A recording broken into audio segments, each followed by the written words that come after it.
Now available in paperback and e-readers, Isis, Samurai Goddess. The goddess next door takes on kung fu killers in this action-packed martial arts Isis series adventure. Get Isis, Samurai Goddess in paperback and e-readers today. I had a chance to read Marvel's Unstoppable Wasp at the library over the last 2 days, and after reading Marvel's Unstoppable Wasp, I can honestly say it's one of the worst comics Marvel has ever produced in its nearly 80-year history.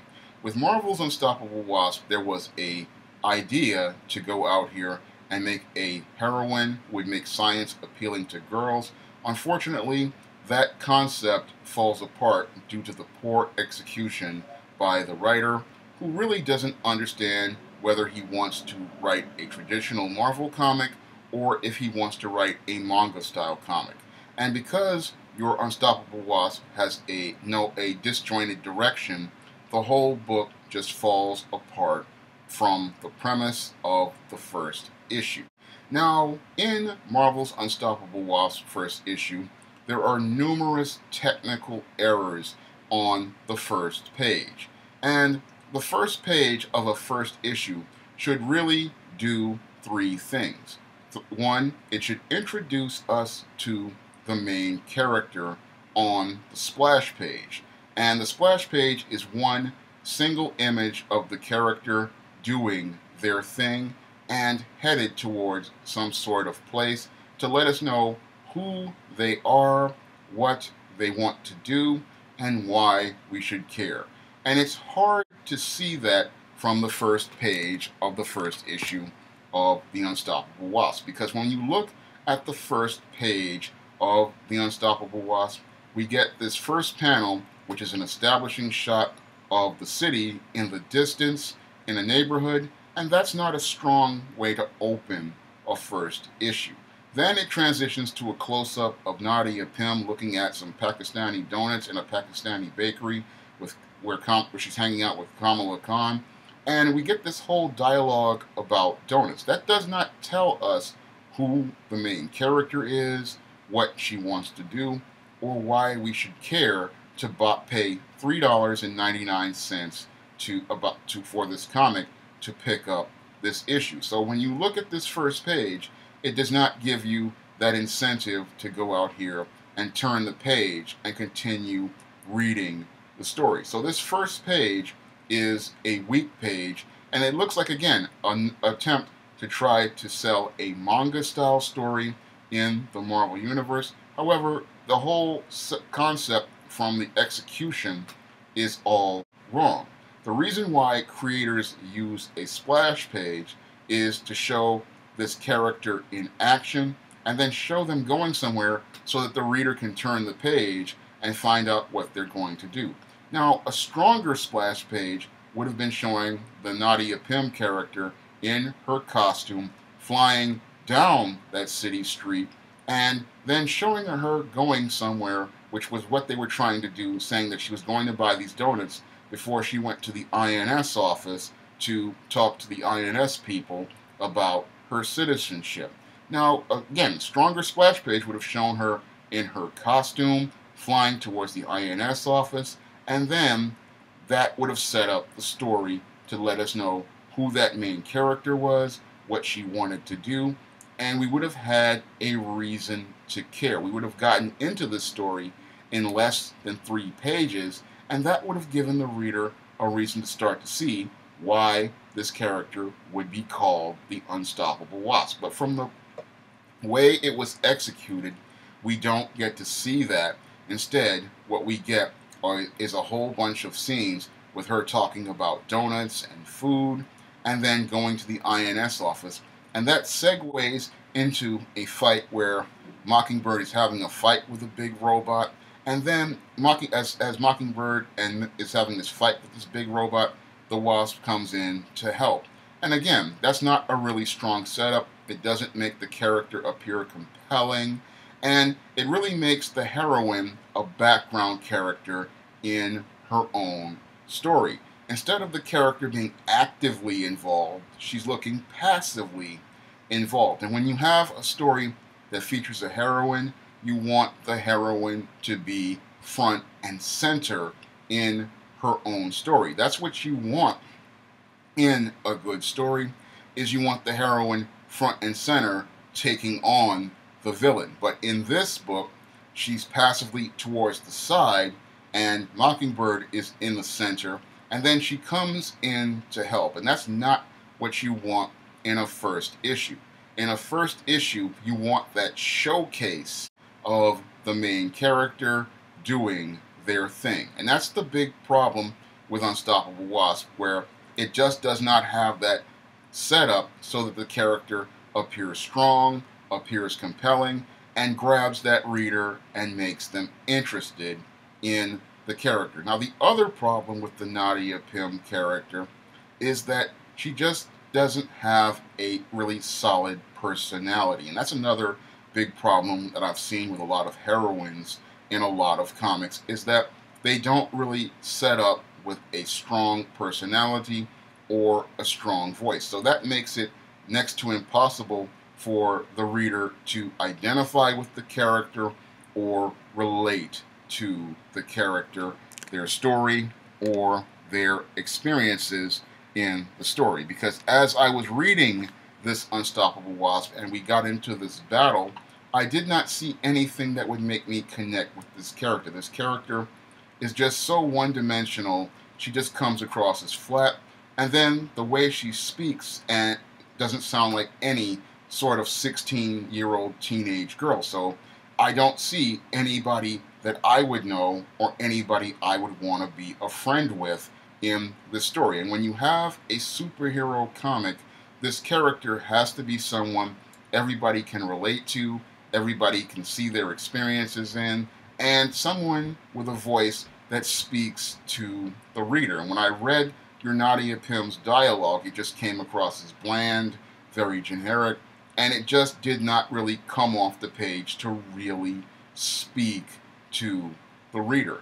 And when she comes in talking about science, she just comes in, it's not organic, it's not coming across as really interesting, it just comes across as something that's like forced in, like one of those comic books you would get from the cereal box, or one of those comic books you would get at school from the health class. That's what a lot of her dialogue really came across as related to science. Now, I know many people want to get girls interested in science, but when I read Unstoppable Wasp, I don't see anything that really makes a girl want to be interested in science. What I see with the concept for Unstoppable Wasp is Marvel trying way too hard to make this character promote science to girls, and with the heavy-handed approach, all that does is alienate girls from seeing how science can be compelling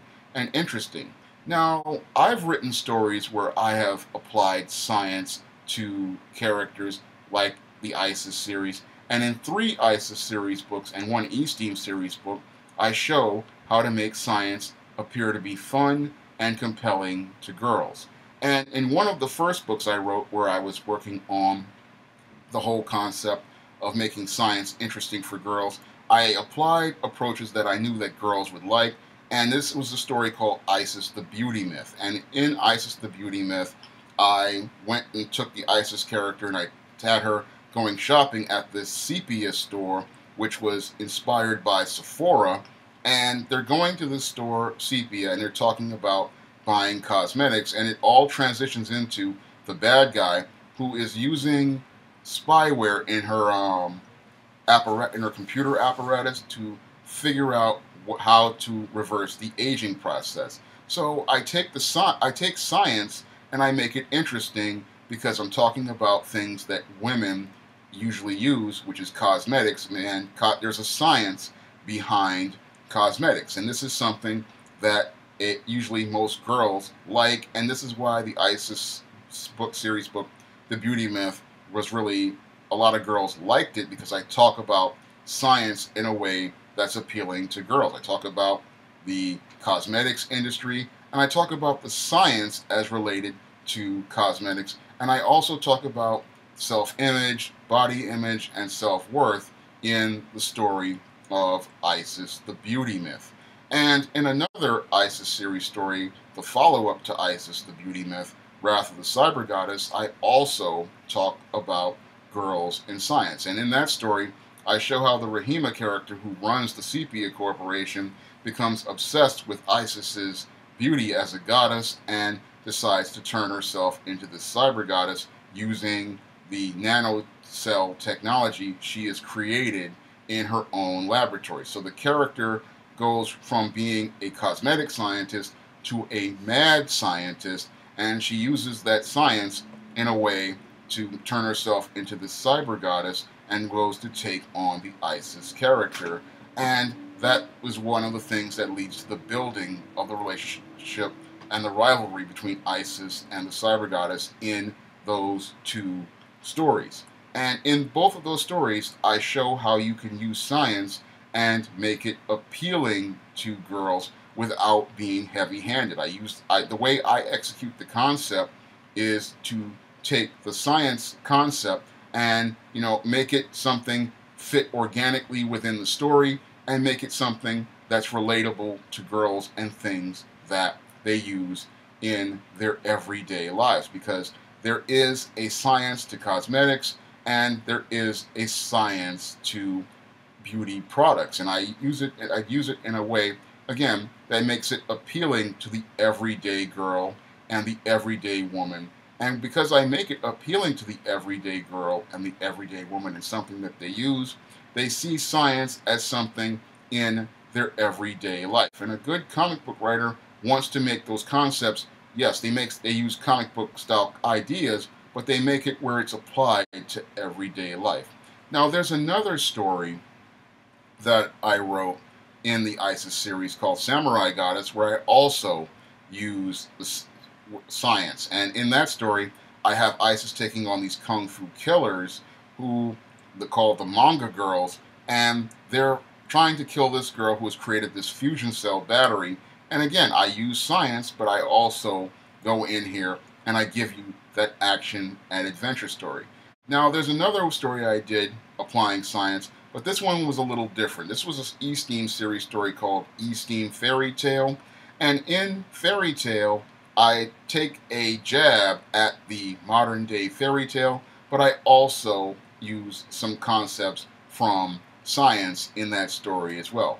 Now, in this story, you have E-Steam taking on Morgan Le Fay, who has put John Hayes to sleep, and she has to go and try to take on Morgan Le Fay in order to get her boyfriend back awake again. And it's sort of like a jab at Sleeping Beauty, but in the story I talk about magic, which is the predecessor to science, and I also talk about alchemy, which is the predecessor to chemistry. And again, when you understand how to use these concepts, you can fit them organically into the story, and you can make it a part of the story in an entertaining fashion. Unfortunately, with the Unstoppable Wasp, the big problem is that the stories are so heavy-handed towards science that everything just comes across as preachy and everything comes across as forced. And the action sequences in the story, they really suffer as a result of this heavy-handedness, because instead of us seeing her try to use her intelligence to solve problems and overcome the bad guy, we see her just really condescending to the reader. And that's another big problem, with the Unstoppable Wasp, is that this Nadia character just comes across as obnoxious and condescending, and she talks down to the reader, and you don't want your heroine talking down to the reader. The hero, again, needs to be a friend to the reader. The hero needs to be someone we can relate to, someone we can identify with, someone we care about, and someone we feel is a friend. And when I look at Nadia Pym, she does not come across as someone anyone would want to be friends with. She just comes across as really narcissistic, really selfish in her own world, and really does not see people as people. She comes across as very disconnected from everyone, and that again makes her stories very hard to read because instead of me relating to this character, I became very indifferent to this character. And I became very indifferent to this character due to the way she was written. And that really hampered her mission as a character because this character calls herself the Unstoppable Wasp, and I don't see anything that makes her unstoppable. I mean, if you're going to call this character unstoppable, you have to show me how she has this grit, how she has this determination, and how she overcomes challenges. And that's another big problem with this Nadia Pym character is that she just doesn't have any major serious challenges to take on. And this fits within the paradigm for many of these comic book heroines is that they never really give them any sort of compelling challenge. And I looked at the first issue, and instead of her coming up with a solution to problems that comes out organically from her years of so-called being a scientist, we get Ms. Marvel helping her out. We get Mockingbird helping her out. We don't get to see her at front and center solving a problem or overcoming an obstacle. Part of a superhero comic or a story is showing the hero overcoming the obstacles in front of them. That's the major part of a comic, is seeing that hero overcome the challenges placed in front of them and showing us a person who learns from the lessons as they're overcoming their obstacles. I didn't see that with Unstoppable Wasp. I didn't see how this character had some sort of unstoppable grit, unstoppable determination, and a unstoppable courage to overcome the challenges put in front of her. What I saw in the first issue was a character who was a selfish, narcissistic, obnoxious person who wouldn't give me an incentive to spend $3.99 on the next issue, because after they beat the woman in the big robot as they're talking about the science, they then go to a restaurant after eating donuts from the Pakistani donut place to another diner to eat more food. And that was another annoying thing about this book, is that there's just so much eating. I mean, I know people eat 3 meals a day and they have snacks, but in some of these issues, every issue had so much food in it, it just wasn't funny. I know that it just was annoying to me to see all that food in that book. I wanted to see action and adventure, and I didn't get to see much action and adventure.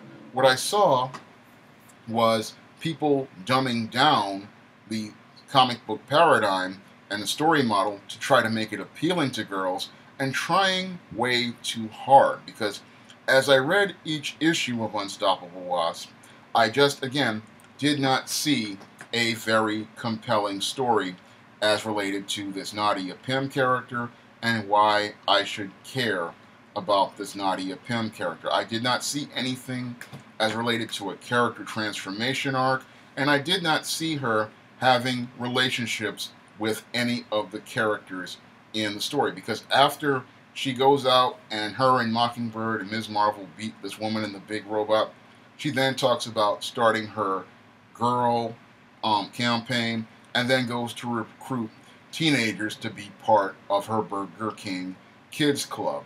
And that's not what I'm paying money to go read a comic featuring a heroine about.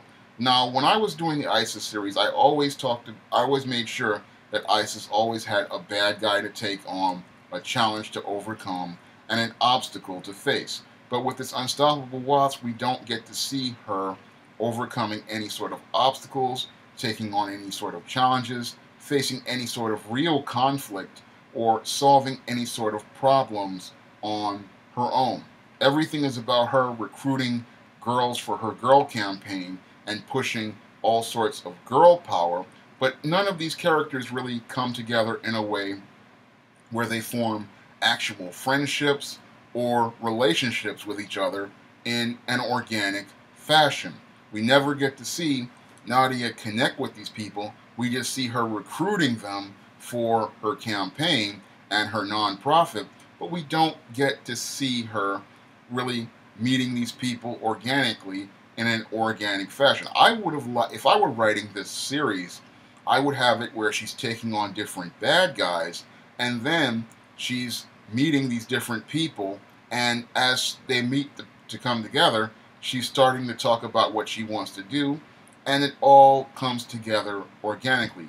But the way it's executed here, she recruits all of these so-called smart girls, and then you have Janet Van Dyne coming in like a deus ex machina after the issue with the bomb in her best friend's head's issue, and she does everything for her.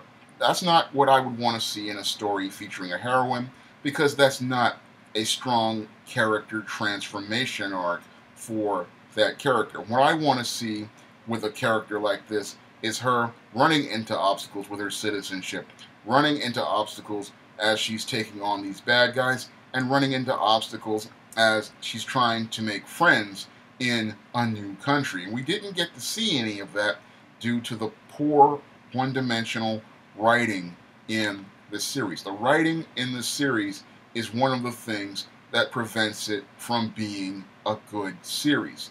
There, with this character, and again, this writing is so terrible, and this character is so terrible, it takes a concept and it makes it literally what I call the unreadable Wasp, because it's all about this Nadia Pym character, it's all about her ego, and it's not about her looking to serve the community. Now, when it comes down to superheroes, they're supposed to be people who are looking to serve the community. They're supposed to be people looking to help out the community. And along the way, if they get to do some of the things they want to do, that's nice. I mean, I remember reading old Spider-Man comics, and Spider-Man, Peter Parker, was very interested in science. However, he understood with his great powers, he had a greater responsibility to serving those in the community. And that's one of the big problems with Unstoppable Wasp, is that her mission is fundamentally flawed. We don't get to see her showing unstoppable grit, unstoppable drive, unstoppable determination as she overcomes obstacles. It's all about just preaching heavy-handed girls need science, but not giving us any sort of story that features substance that makes this character appear to be someone we can relate to, someone we can identify with, and someone we can care about as a person. When it comes down to this Nadia Pym, or Van Dyne as she's called later on, because she emasculates Henry Pym by taking his wife's last name, we don't get to see how this character is someone we could like or we could root for. Everything is about her just telling us who she is and not showing us how she's a great character. I wanted to see this Nadia Pym character show how great she was and show how she was unstoppable, but she did not show me anything in the pages of this whole run that would make me say I would want to go out here and pick up this series or even recommend this series to girls. And I didn't see any sort of character development whatsoever with this Nadia Pym character that would make me say this is a great character. All I saw again was heavy-handed preaching talking about girls need science, but I didn't see anything that related to how girls would apply science in their everyday lives. Now, when I went out here and I wrote books like Isis, the Beauty Myth, I always looked to see how to make the story compelling to girls, to show them how they use science in their everyday life, because I knew that cosmetics are something that girls use every day, and cosmetics have a science behind them. And then in the second story, Isis, Wrath of the Cyber Goddess, I went into the mad science of comic books, and I drew inspiration from Wonder Woman's Dr. Cyber as a way to further make the story more compelling. I knew how to make science interesting, but I also knew how to bring in the science fiction elements to make the story compelling, and I also knew how to build the relationship between Isis and Rahima Sanders to show how these two characters were diametrically opposed to each other and how their philosophies worked against each other. And that formed for a very strong and dynamic relationship where these characters were adversaries, and it made for a far more compelling story. And I also did this in Samurai Goddess, where I use martial arts, and I also come in and talk about science. But I tell a compelling story where the reader gets to see the action and adventure in the opening scene, and that leads into the mystery regarding the fusion cell later on in the story.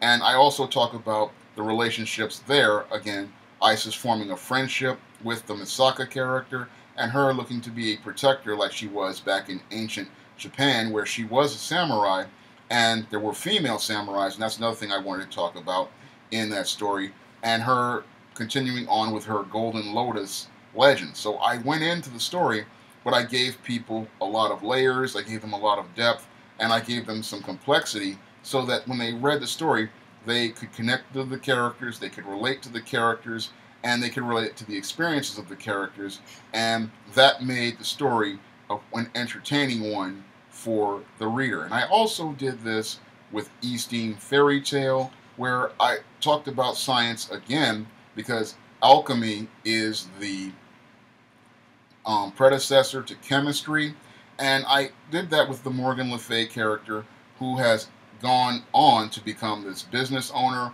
who owns this snack company. And again, chemistry is used in cooking. Chemistry was also a part of alchemy. So I tie it all together in all the stories so that the reader can see science, and they see science applied in their everyday life. And that's the thing that gets kids excited about science, is seeing how it's used in their everyday lives. With Unstoppable Wasp, we don't get to see how science is used in a character's everyday life or a person's everyday life, and we don't get to see how it's applied in a person's everyday life.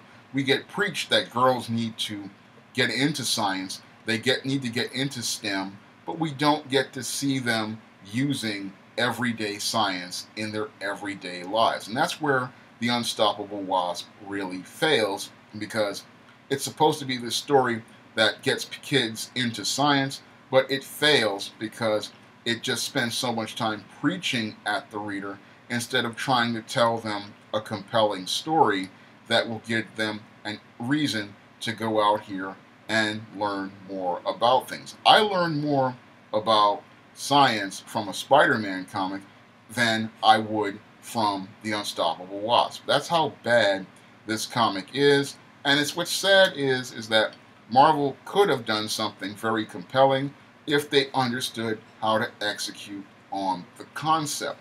And that's really the saddest thing about this Unstoppable Wasp, was that they just did not know how to execute on concept, because there was a way to make this character a compelling character.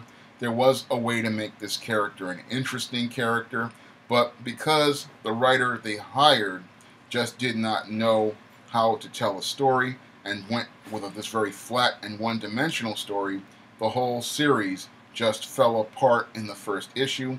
And as we go through the 8 issues, we really don't see anything there that makes us care, because it's all about the Flash as related to test science, but it's not about the substance of telling a compelling comic book story. If you want to try the Isis series books I have mentioned, Isis the Beauty Myth, Isis Wrath of the Cyber Goddess, and Isis Samurai Goddess, you may do so by clicking the link to Amazon.com. And if you want to pick up the digital version of Eastern Fairy Tale, you may do so by clicking the link to Smashwords.com in the description box. I believe that these stories would be far more compelling than what you read in Unstoppable Wasp, and I believe I can execute the concept a lot better than what you saw in Unstoppable Wasp. That's all I have to say for this video. You can comment, rate, and subscribe.